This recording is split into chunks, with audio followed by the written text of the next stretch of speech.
योगेन चित्तस्य पदेन वाचाम् मलं शरीरस्य च वैद्यकेन योपकरोत्तं प्रवरं मुनीनां पतञ्जलिं प्राञ्जलिरानतोऽस्मि आबाहुपुरुषाकारं शङ्खचक्रासिधारिणं सहस्रशिरसं श्वेतं प्रणमामि पतञ्जलिम् गुरुर्ब्रह्मा गुरुर्विष्णुर्गुरुर्देवो महेश्वरः गुरुः साक्षात् परब्रह्म तस्मै श्रीगुरवे नमः हरिः ओम्.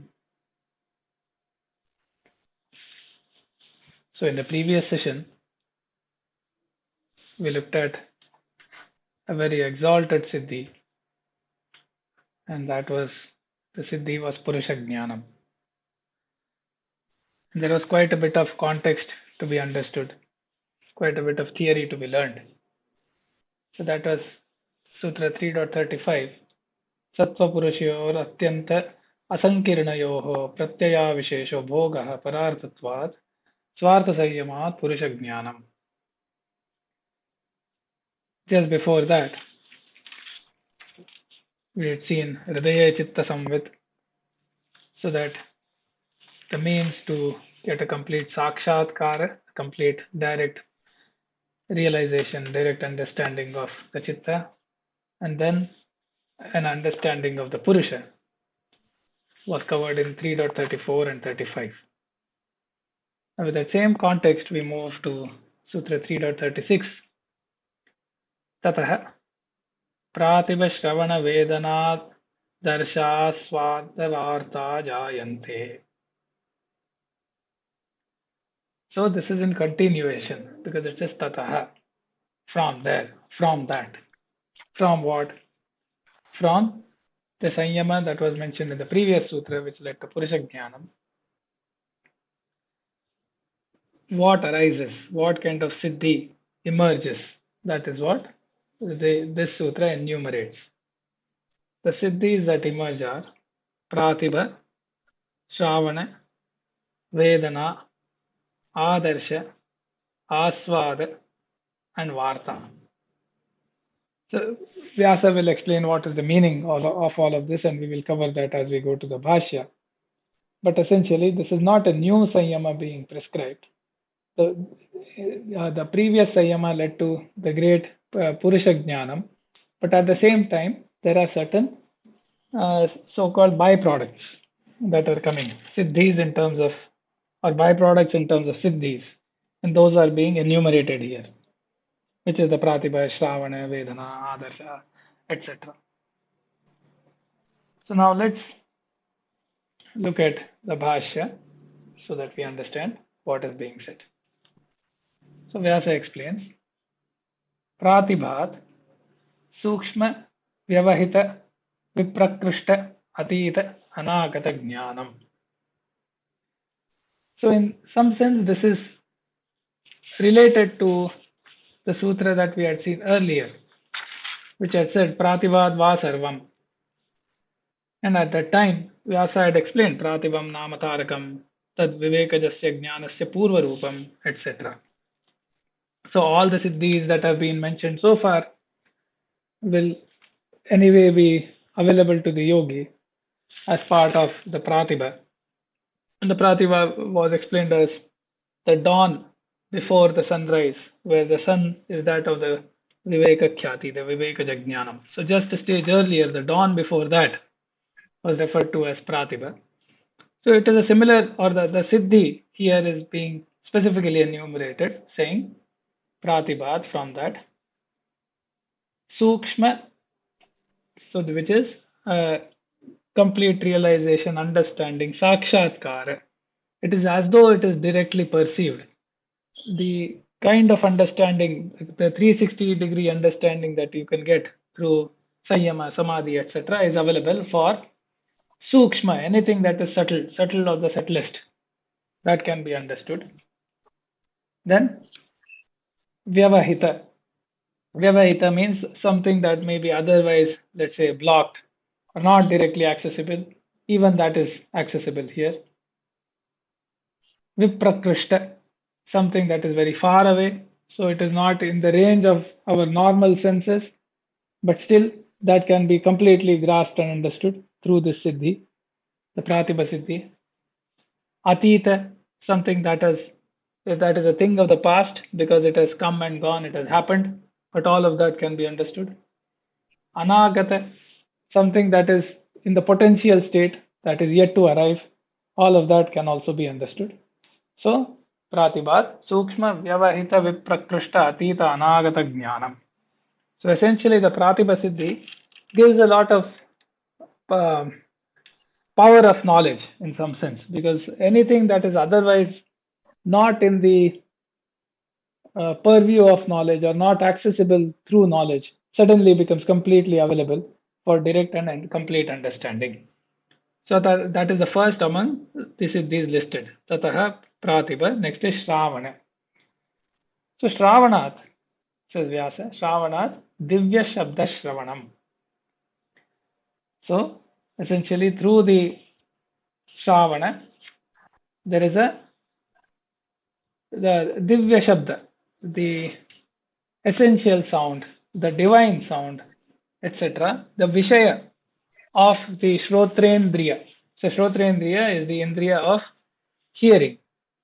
The vishaya is the shabda. Shabda tanmatra is the subtlest form. Shabda in general is the vishaya.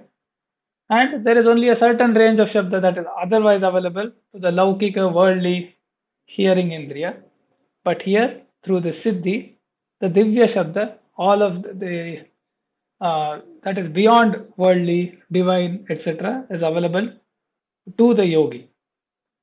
So elsewhere it is said Shrotradinam Panchanam. So for all the senses, Divya Shabdadi Upalambakanam Tantrikya Sanyaha Shravanadhyaha. So all of these that we will hear, Shravana, Adarsha, etc., they are sort of technical terms referring to the something that is in the range of that indriya, so the object of that particular sense, so in the realm of hearing, but it is beyond worldly hearing, so the divine sounds. And in some yogic texts you will hear the notion of nada, elsewhere we'll hear the shabda brahma concept. Then there is again the stages of conscious thought and speech, para pashyanti, madhyama, vaikari, etc. And there is also in the Puranas, etc., several things are mentioned which are whatever is of the nature of sound.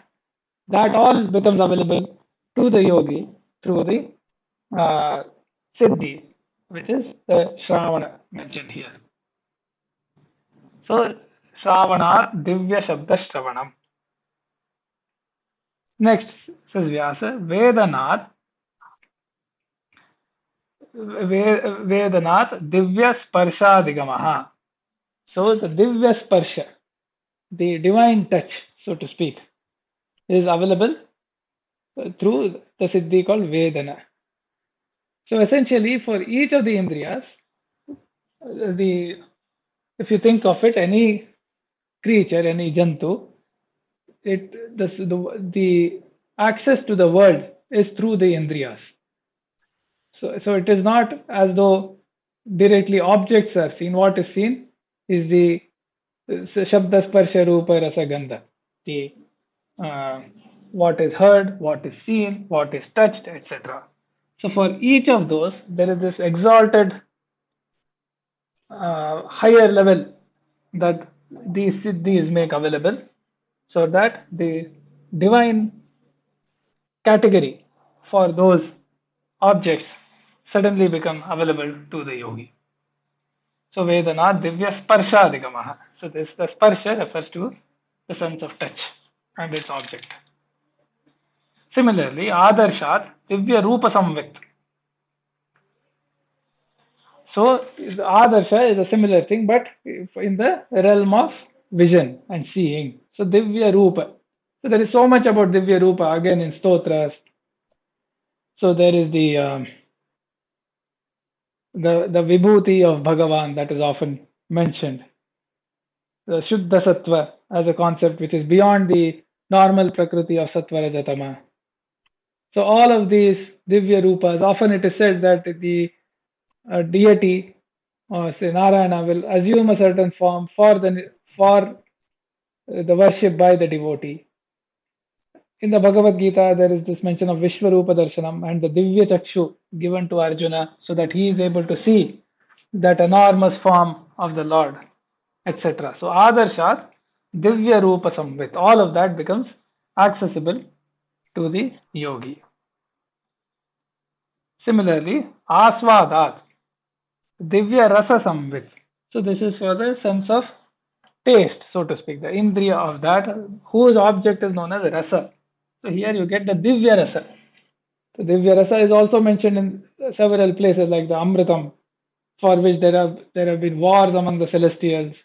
How Garuda went and protected, he obtained the Amrita and protected it.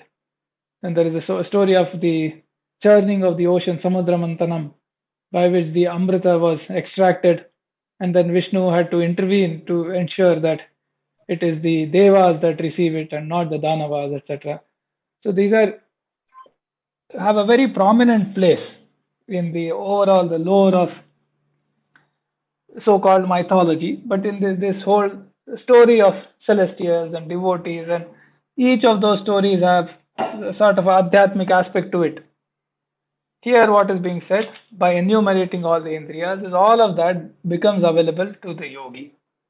So asvadat divya rasa samvit. Vartātah divya gandha vijnanam. So from Varta, which is the fifth of the siddhis listed here, similar thing happens for Gandha. Gandha is the olfactory sense of the sense of smell, so to speak. The Divya Gandha is also available. So there are these terms like Divya Mangala Vigraha, etc., which refers to the different forms that the deity takes. For example, it says when Narayana takes his avatar, the body is not a prakritika body like it is for the rest of the beings. It is said that he maintains it is beyond prakriti because it is made up of what is known as Shuddha Sattva, which is nitya even before prakriti manifests, the Shuddha Sattva exists, etc. So that is said to be a different category of material. It is not really material, but a different category of substance, dravya, so to speak. And it is also said to be ajada. For example, the material normal prakriti is jada. This is ajada, it is said. So all of that, and it is not only the visual aspect of it, all the five, the sparsha of it, the shravana of it, the gandha of it, everything is exalted. And here the siddhi is so great that all of that is available to the yogi to directly perceive and realize. So Vartato divya gandha vijnanam. Then he says, Ityetani nityam jāyante. And nityam is also, nityam means eternal, forever. So here it is explained as Ityetani, nityam means kamanam vinapi. So even if the yogi is not desiring for it, it will still be available to the yogi. So Ityetani nityam jāyante. So these are very miraculous siddhis arising from the Sanyamas mentioned earlier, where the Pratibham Jnanam, which is the dawn before the rise of the sun of Vivekaja Jnanam, before that sun rises, the Pratibha Jnanam also, and the Sanyama therefrom, that will lead to these siddhis enumerated here. Therefore, the sutra tataḥ prātibhaśrāvaṇavedanādarśāsvādavārtā jāyante. So that is Sutra 3.36. The previous sutra spoke about Purusha Jnanam, that most sought after, the finally sought after experience, those in the spiritual realm. But then Purusha Jnanam has certain siddhis attached to that particular siddhi, and that is what is being mentioned. It's not just Purusha Jnanam means only Purusha Jnanam, but tataḥ, from that, due to that, because of that, certain other things also happen, which are being mentioned in the sutra. So, prātibha, shravana, vedana, ādarsha, āsvād, vārtā. So these are siddhis apart from the pratibha, which is divya pratibha, the exalted intuitive power and intuition of a yogi. We hear about intuitions coming to you and me and the commoners as well. But this is divya. This is of that supreme grade. And those who are students of psychology, they perhaps have heard about parapsychology. And there they speak about ESP, extrasensory perceptions, clairvoyance and clairaudience, etc., etc.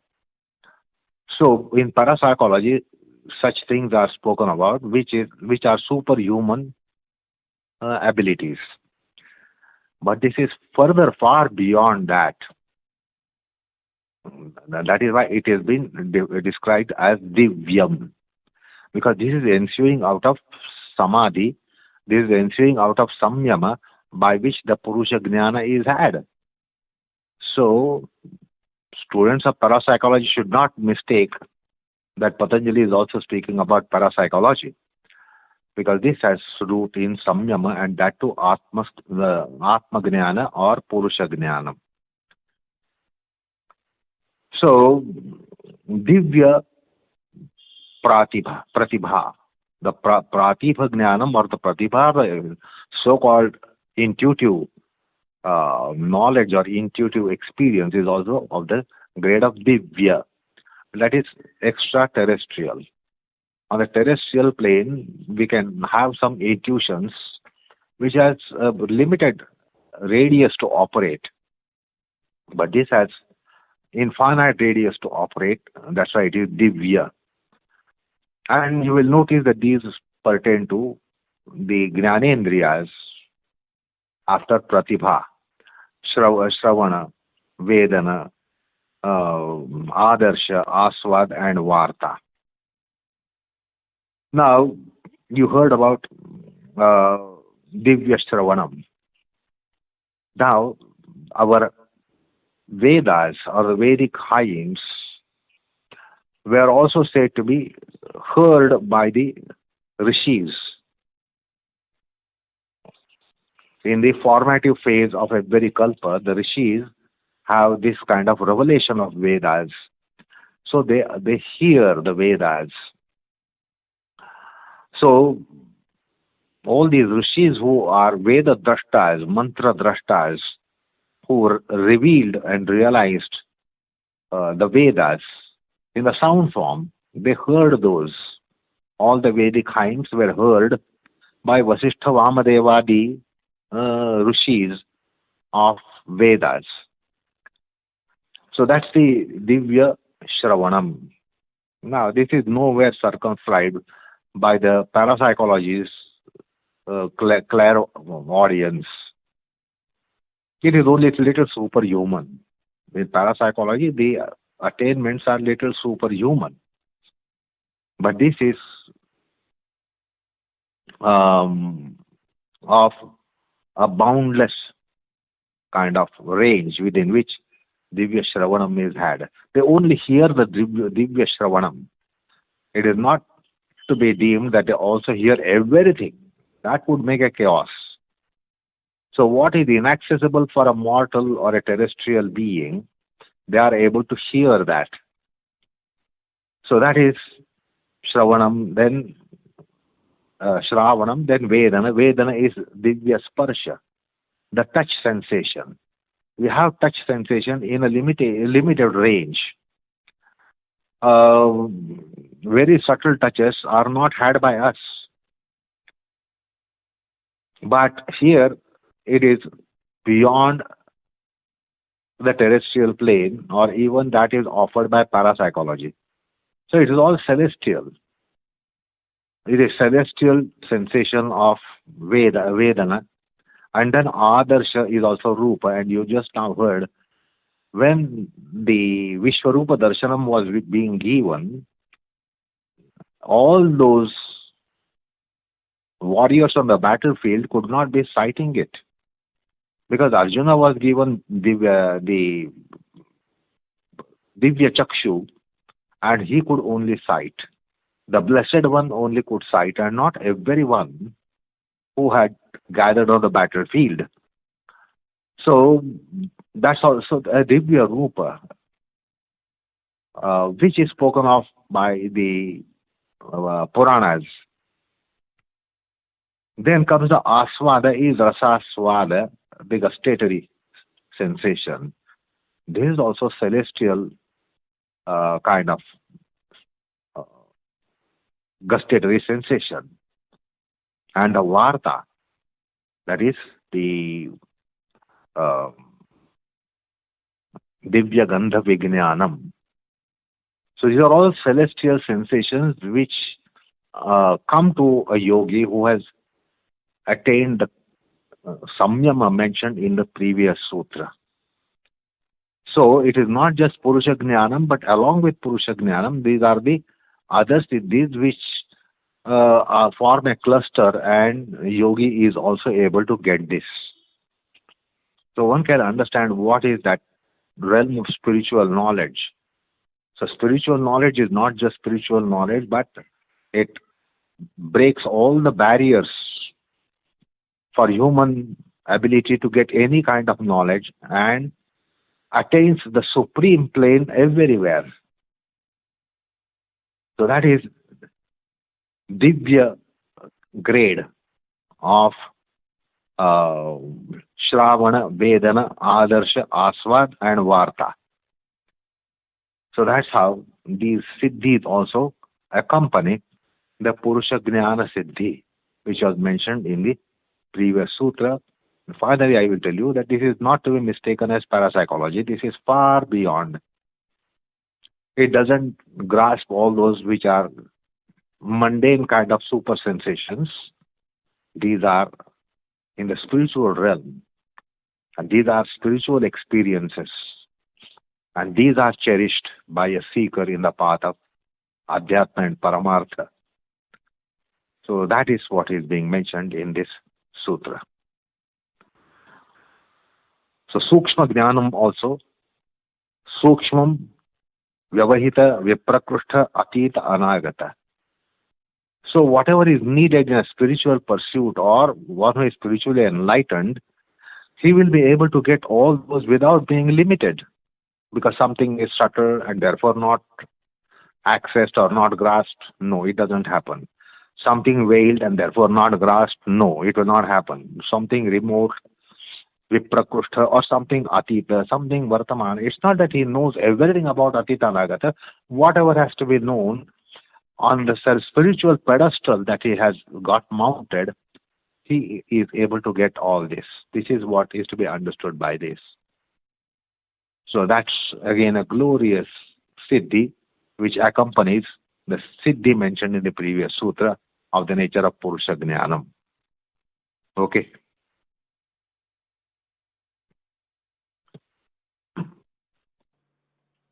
So now we move to the next sutra, 3.37, which says, Te samādhāvupasargā vyutthāne siddhayaḥ. So this is again continuing the same context, and this, the first word of the sutra is te. Te means the siddhis mentioned in the earlier sutras, the prātibhaśrāvaṇa, etc. Prātibhaśrāvaṇavedanādarśāsvādavārtā. So what about them? The sutra says, samādhāvupasargā vyutthāne siddhayaḥ. So in the context of samadhi, or in the context of the journey of yoga, so to speak, they are actually obstacles. So here upasargaha is to be understood as antarayaha. So we have seen what are the antarayas in the first chapter. So similarly, this is an antaraya, this comes in the way.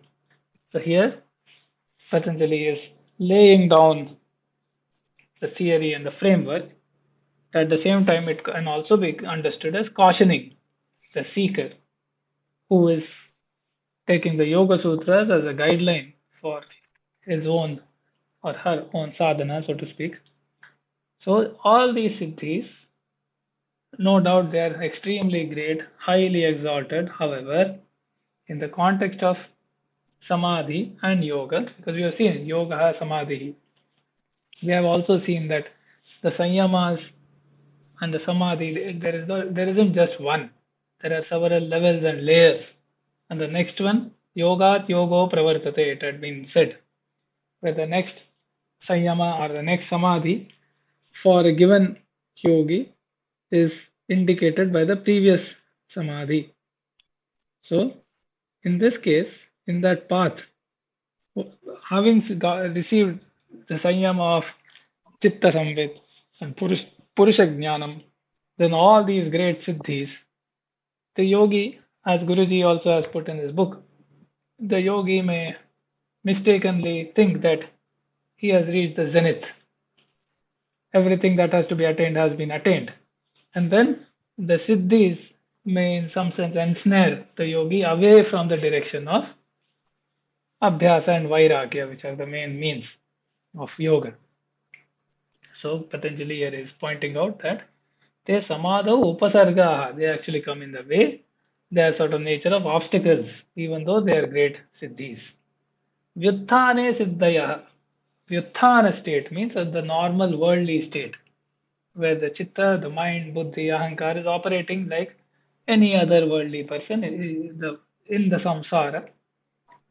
So in the vyutthāna state, where the chitta is active, it is not in the state of samadhi, etc. These are siddhis. No doubt these are extremely great siddhis, great power, great miracles, etc.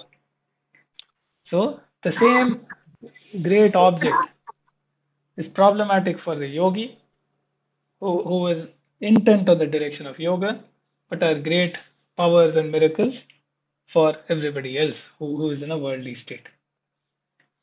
In some sense, this may remind one of the Katakopanishad and Nachiketa story, where Yama offers several riches and worldly possessions, which generally may be considered extremely desirable.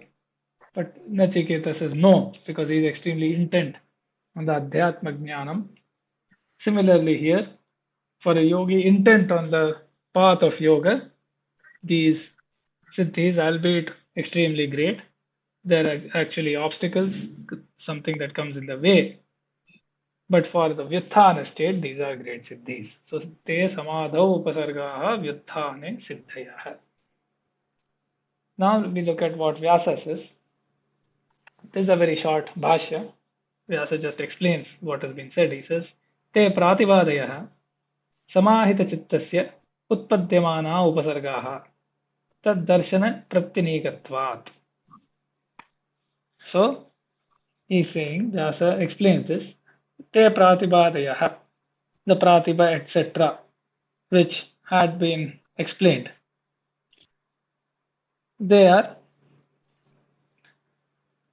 for the samāhita citta, the person with a samāhita citta, te samāhita cittasya, that is the yogi in samadhi. For that yogi, they are, and it arises as a result of the samadhi. So it says samāhita cittasya utpadyamāna. But for the yogi, they are upasargāha, which means they are obstacles, problematic, etc. Why? Tad darshana pratyanikatvat.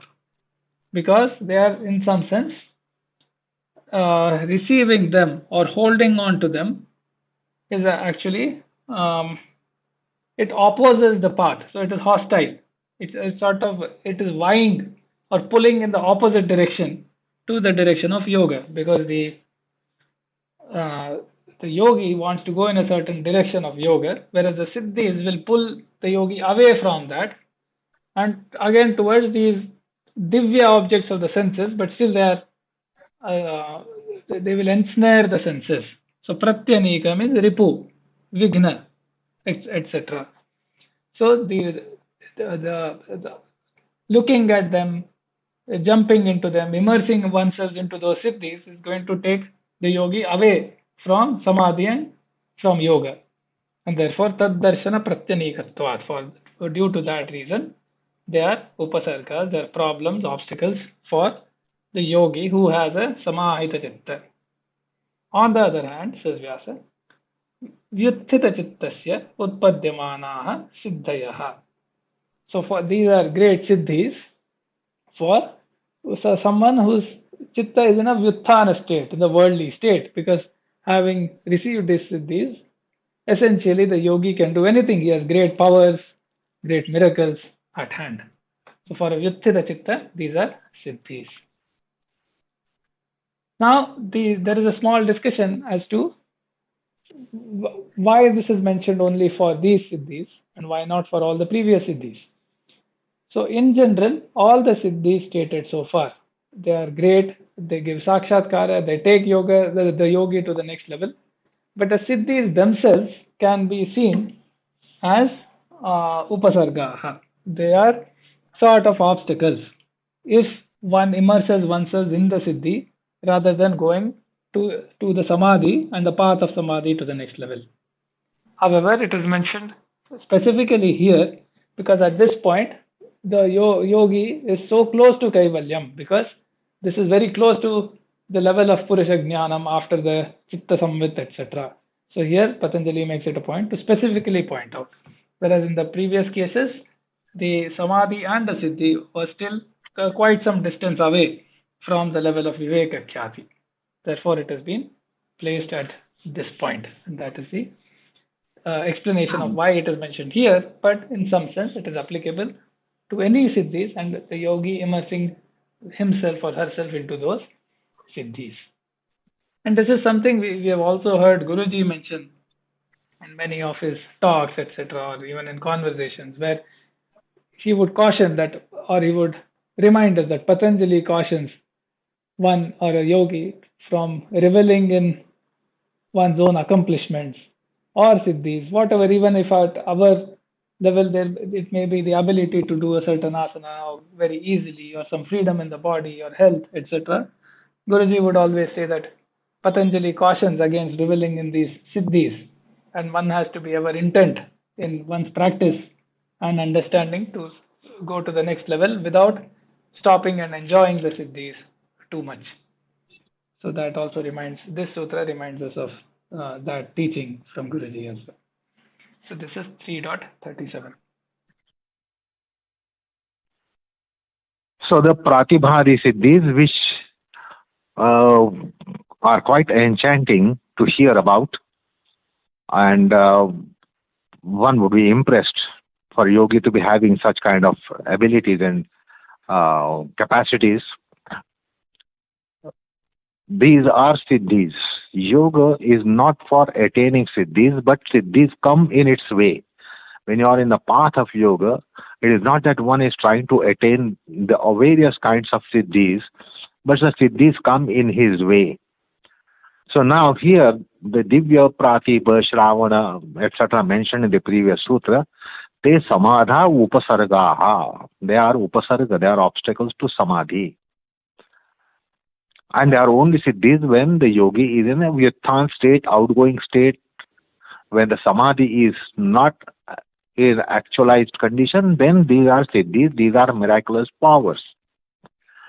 Now these are upasargas because if you recall the Vairagya Sutra in the first chapter, drushtānuśravika vishaya vitrushtasya vashikara sagnya vairagyam, that's the vairagya level required for samadhi.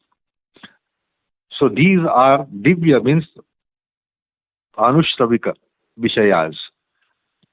That's why they are called divya vishayas, which you just have heard in the discussion of the previous sutra. So they are upasarga for samadhi because the means of samadhi is vashikara sagnya vairagyam, where these things are also excluded.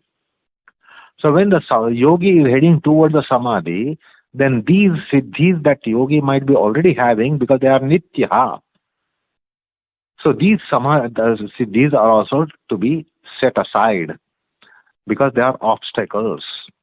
Then where are the siddhis? They are siddhis only in vyutthāna state. So Patanjali makes it clear that indeed they are siddhis, they are great attainments when the yogi is not going for samadhi experience. It's not that the yogi is in 24 into 7 in samadhi experience. So when the samadhi is intended, the essential yoga is intended, then these also become obstacles. And again, Patanjali in a later part of this chapter says that how these are upasargas.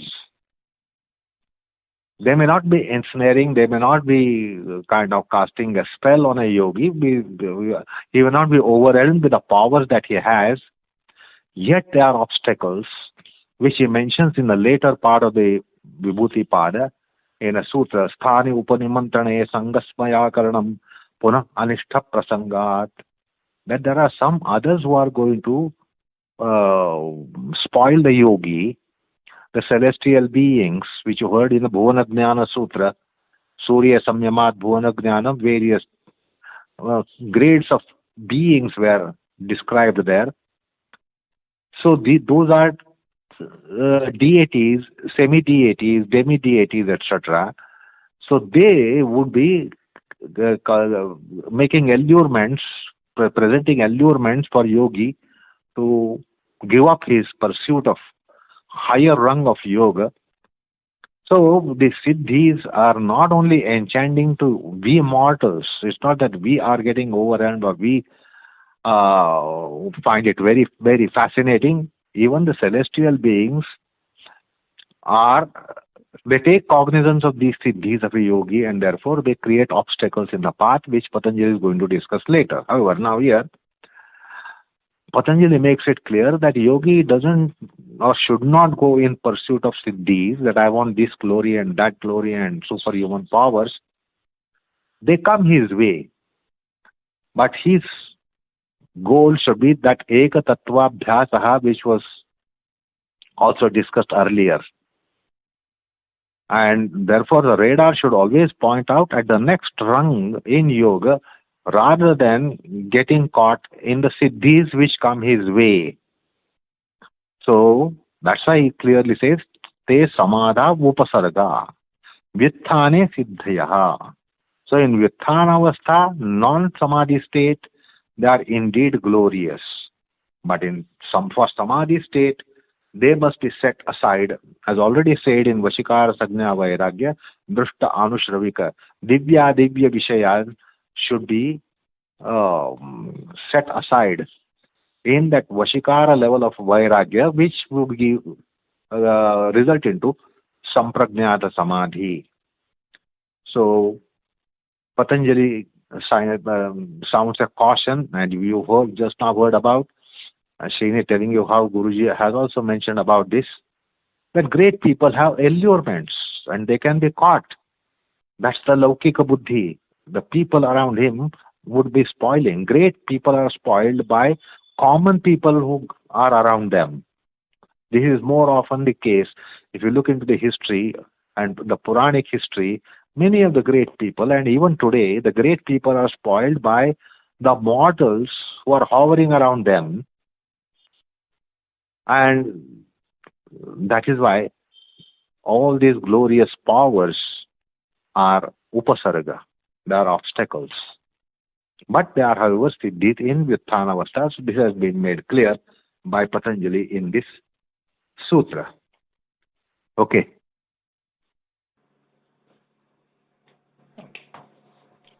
So now we move on to the next sutra, 3.38. बंधकारණ शैथिल्यात् प्रचार संवेदनाच्च cittasya paraśarīrāveśaḥ. So here the topic is changing somewhat, and the next siddhi is being mentioned. Also the siddhi, the nature of the siddhi is also taking a turn at this point. Up to this point, most of the siddhi was of the nature of sakshatkara, direct realization of certain tattva, certain entities, certain understanding, etc. Now the siddhi is of the kind that is said to be kriya rupa siddhi, the ability to do things that are otherwise considered impossible to do. So that is a kriya rupa siddhi, the ability to employ certain actions, so to speak. So here it is said, the sutra says, bandha karana shaitilyat, means that which holds us or ties us, or that which causes bondage, the cause of bondage, so to speak, since it becomes feeble, since that becomes weak.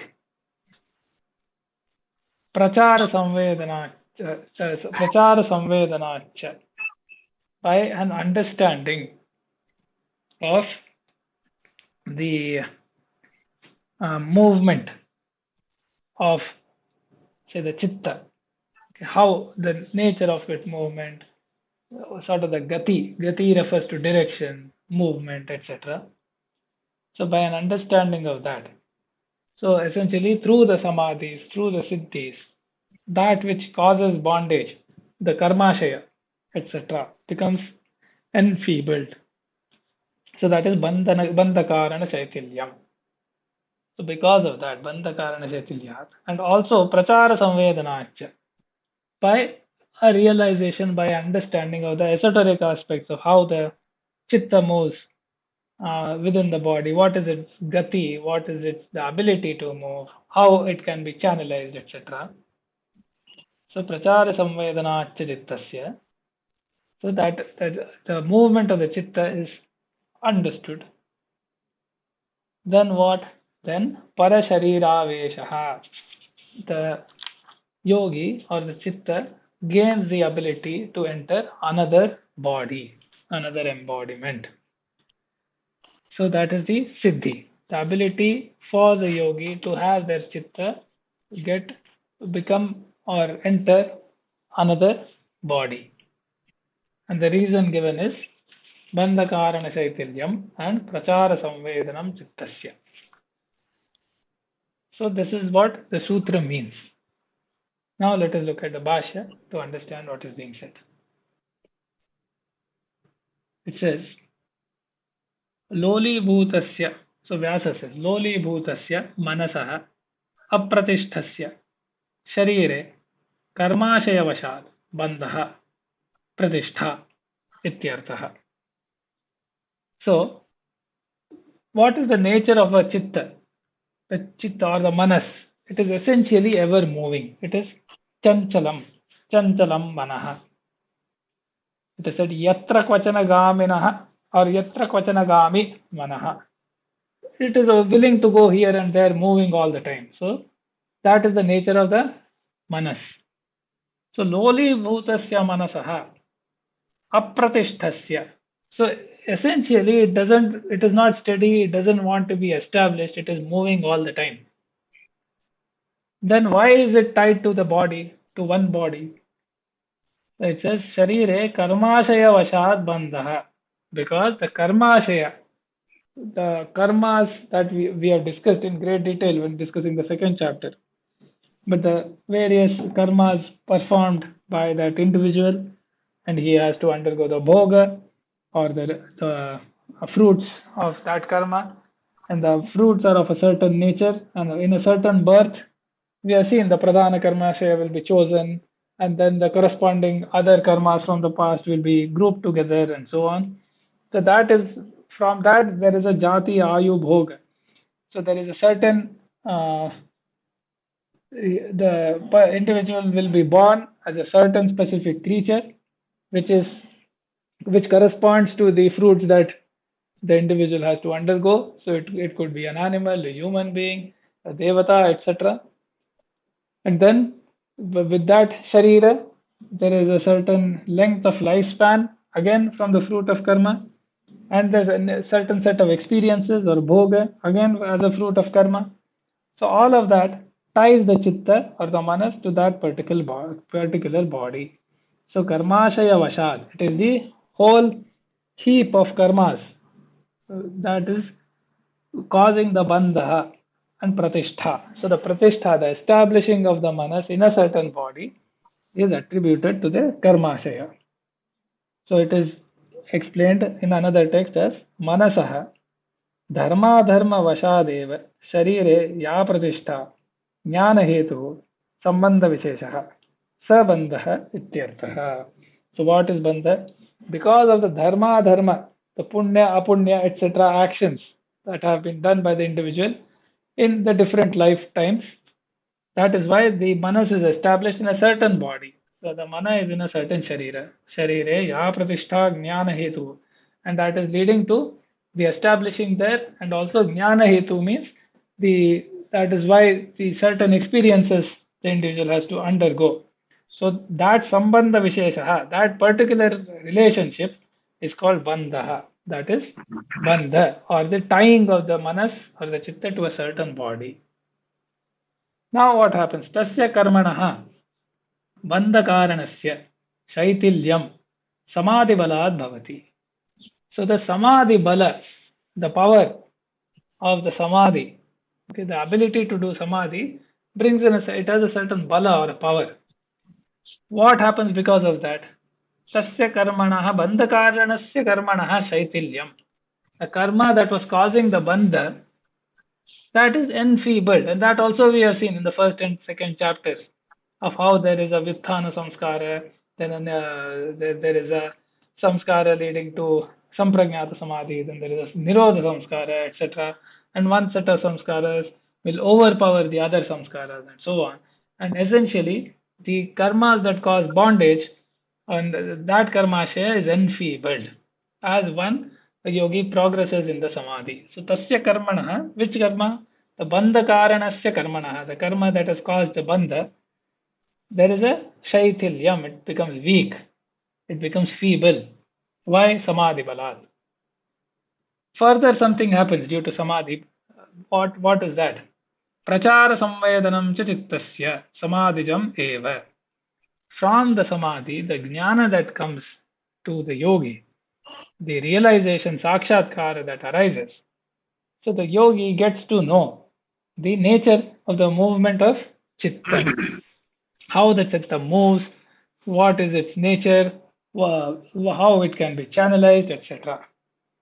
There is a longer description of this in another text. It says, cittasya cha yo aso prakaro hridaya pradeshādīndriya dvārena vishayabhimukkhena prasaraha tasya samvedanam jnanam iyam chittavaha nadi anaya chittam vahati iyancha rasapranadi vahabhyo nadibhyo vilakshana iti.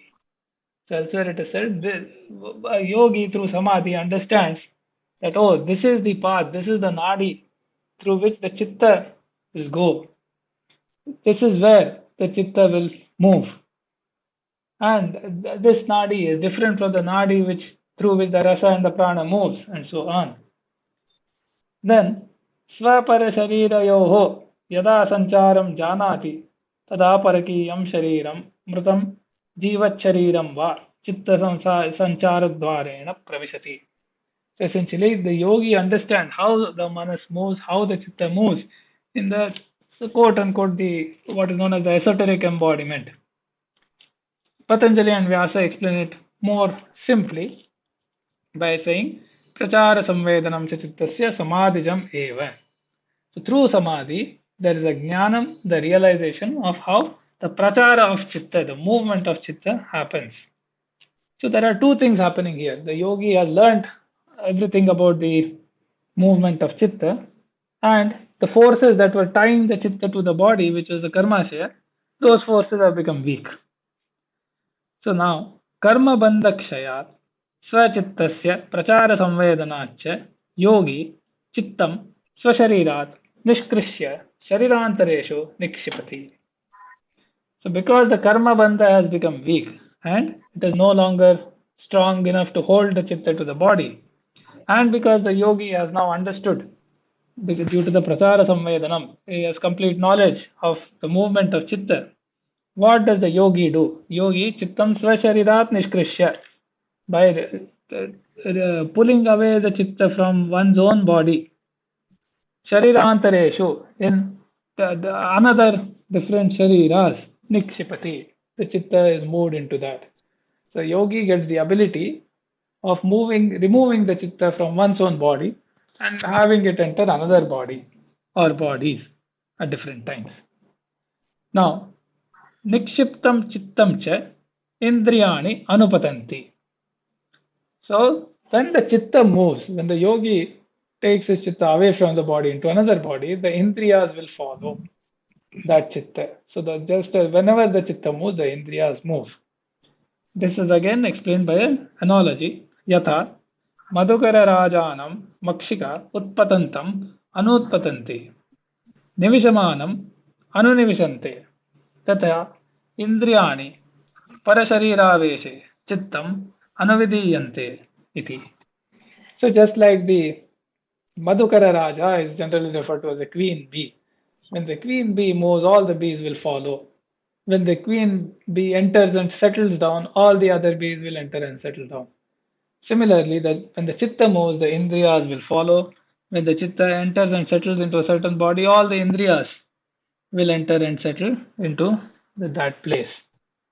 So this analogy we have seen earlier, if you remember, when we were discussing the Sutra on Pratyahara, 2.54. Svavishaya samprayoge chittasvarūpānukāra iva indriyanam pratyaharaha. A very similar statement, yatha madhukara rajam makshika utpatantam anutpatanti, etc. was seen there as well. So the consistency of analogy is maintained. And here when the chitta is said to be moved by the yogi from one place to another or one body to another, the indriyas will follow. And therefore what is referred to as a sukshma sharira is sort of moved by the yogi because his karmasaya is now no longer strong enough to cause any bondage. And the yogi also has the knowledge to channelize the movement of the chitta and therefore of the indriyas.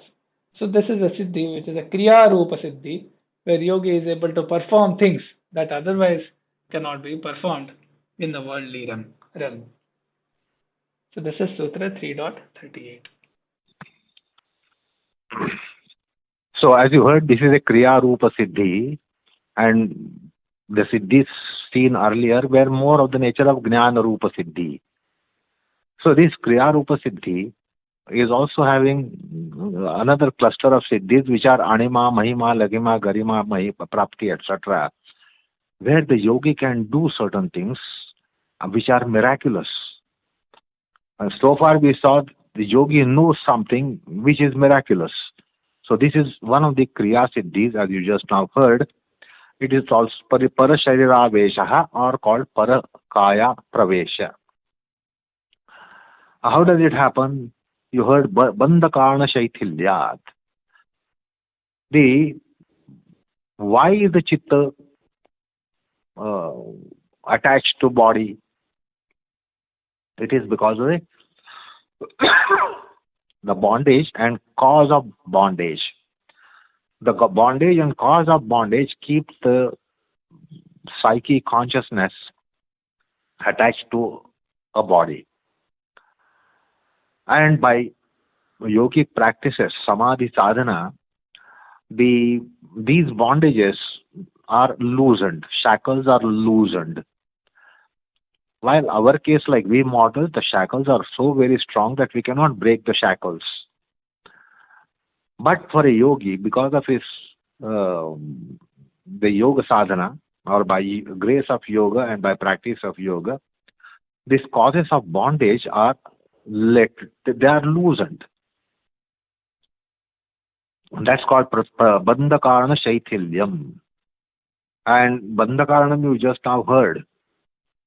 The karmasya topic of the second chapter told us about the bandhakaranam. Why is it that we are in bondage? What is bondage? Why are we in bondage? What are the causes of bondage, etc.? So those causes of bondage are loosened. When the causes of bondage are loosened, the bondage is loosened. When the bondage is loosened, you have some freedom. Yogi has some freedom here. So that's bandhakarana shaithilyam. Then prachara samvedanacha. prachara samvedana, knowing the movement of the chitta, and here chitta means what we call as sukshma shariram, linga shariram. It is linga shariram and the sukshma shariram about which you had heard earlier. We get a psyche and consciousness and certain set of attachments and aversions and gravities, etc., polarities, gravities. What is the karma bandha? So, prachara samvedanam means the entry of astral and subtle body, the sukshma shariram, the chitta, particularly means here the linga deha. So there is entry gate for linga deha. When the life is born, when the life is conceived in the womb of the mother, then the sukshma shariram enters along with the sthula shariram. That's why the sthula shariram is formulated over the linga shariram. And then of course karana shariram, which is still behind the sukshma shariram. So we have heard about karana shariram, sukshma shariram, sthula shariram, the causal body, the subtle body or astral body or gross body. Now yogi gets to know he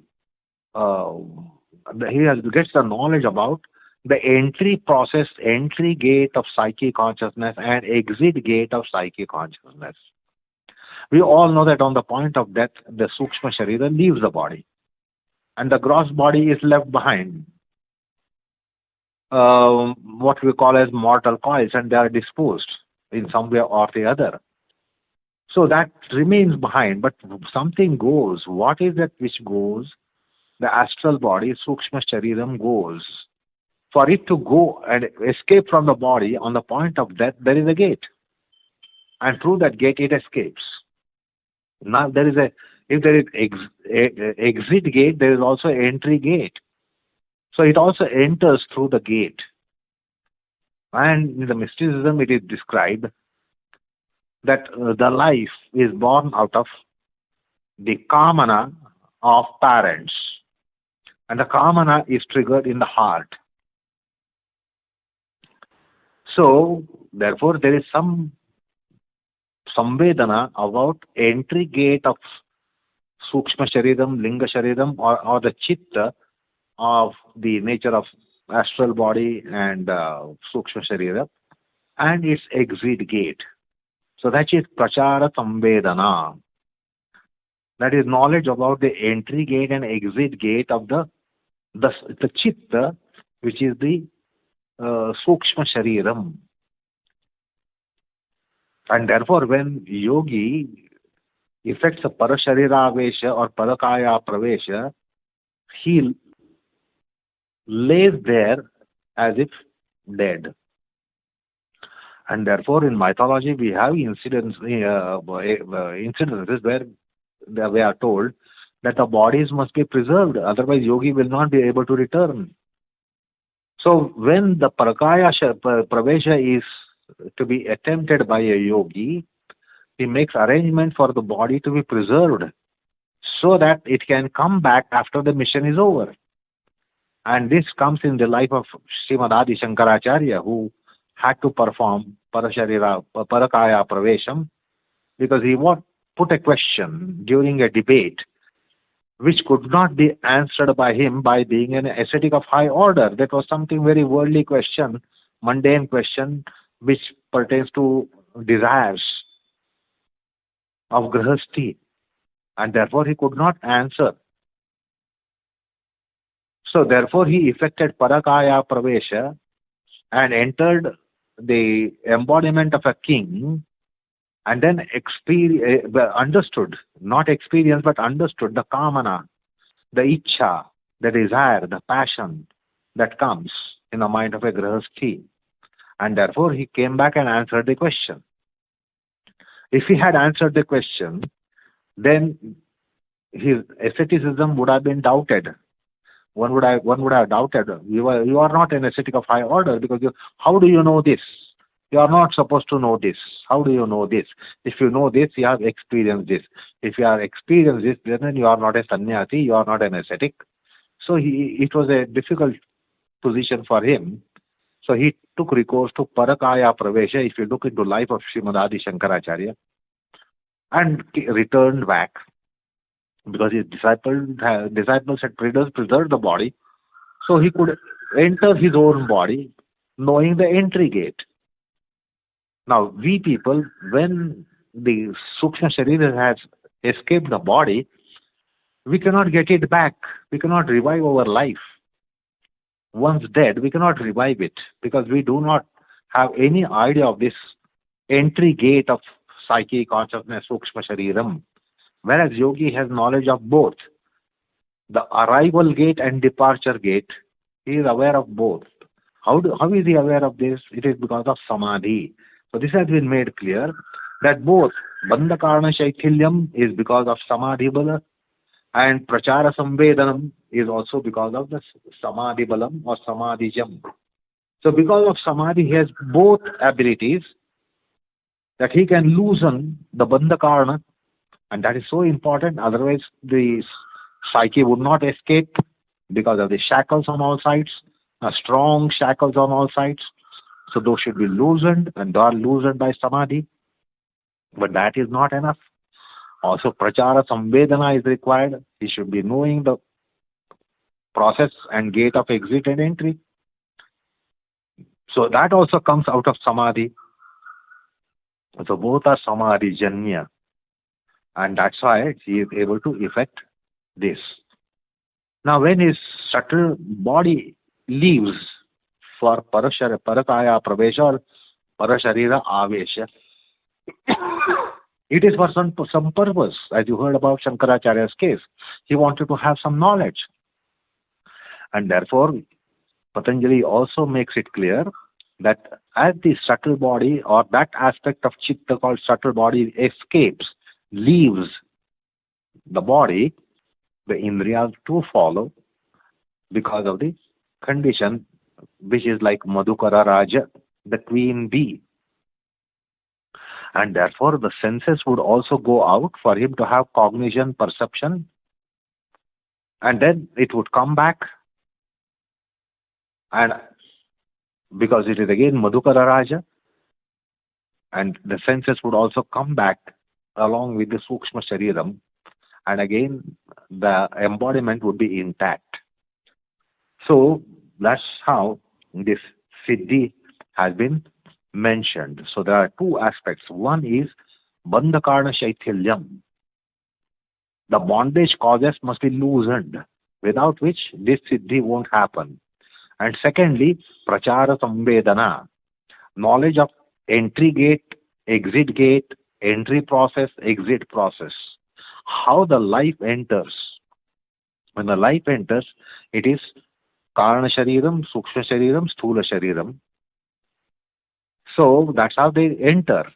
So also when they exit on the point of death, the process of it and the gates of it are known by Samadhi. And because of that, yogi is able to actualize this paraśarīrāveśaḥ or parakaya pravesha for particular purpose. It's not that he is taking excursion and is just as we enjoy taking some excursions here and there. It's not a yogi takes an excursion unless there is a mission. He doesn't do that. Unless there is a purpose, he doesn't do that. So when he enters another body, there will be two psyches. One is original psyche of that person, and the other one would be a witnessing psyche, residing side by side and just being a witness. And that's how Shankaracharya was able to answer that question, which is quite fascinating part of his biography. So that's the marvelous Siddhi. And Patanjali explains this process, how this miracle happens. So he has explained the logic, Bandha Karana Shaithilyam and Prachara Samvedana. And this is Patanjali's contribution to explain this Siddhi. Otherwise, it is not explained elsewhere. Although there is a mention of this siddhi that parakaya pravesha is done, parakaya pravesha is possible, but how and the logic and the reason behind it is not mentioned, which Patanjali does it. Okay. Okay. So we'll recite the slokas on Guruji and stop for today. Vaijñānikam pravakritva आसनेषु कलाविदम् योगाभ्यासे च तत्त्वज्ञम् वन्देऽहं सुन्दरं गुरुम् योगवृक्षो हि लोकेऽस्मिन् यत्प्रेरणेन वर्धितः योगाचार्य गुरो तुभ्यं सुन्दराय नमो नमः।